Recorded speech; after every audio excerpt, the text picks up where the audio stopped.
Student of Fazilat Thani. Education. Education holds paramount importance in Islam. Education is the key to success, and education is lead a man to a right path. And by getting educated, a man can differentiate between what is right and what is wrong. A educated man, by gaining education, he can get close to Almighty Allah. An educated man can bring peace and harmony in society. Educated man can bring peace and justice. An educated man can be a good person and good believer and good human.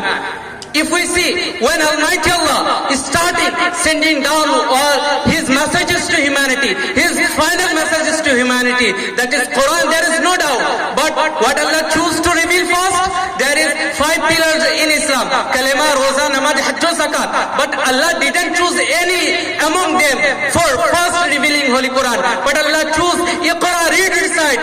Man, if a man is educated, if he able to read and recite, then a man can perform all the pillars of Islam. A man can't perform correctly his prayer. A man can't perform his fasting correctly. A man can't do pilgrimage or can't go to pilgrimage and do all the obligations correctly if he has no knowledge regarding that. That's why Almighty Allah, when He started sending down all His messages, then Allah choose Iqra, read, recite.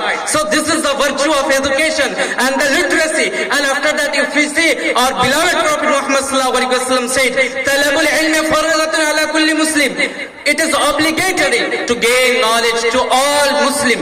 That could be man and woman. And from here, we should know that a man could be a virtuous man if he gains the knowledge. But Islam didn't forbid.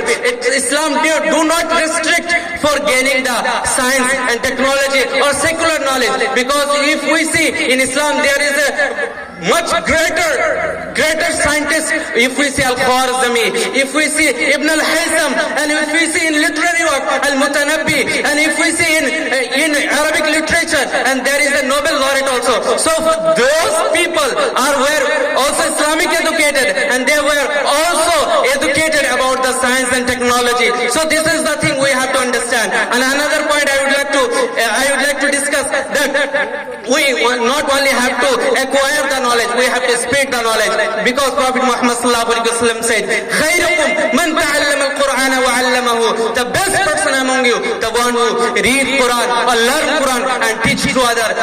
I would like to conclude my speech here. Thank you so much for giving me this opportunity. Assalamu alaikum wa rahmatullahi wa barakatuh.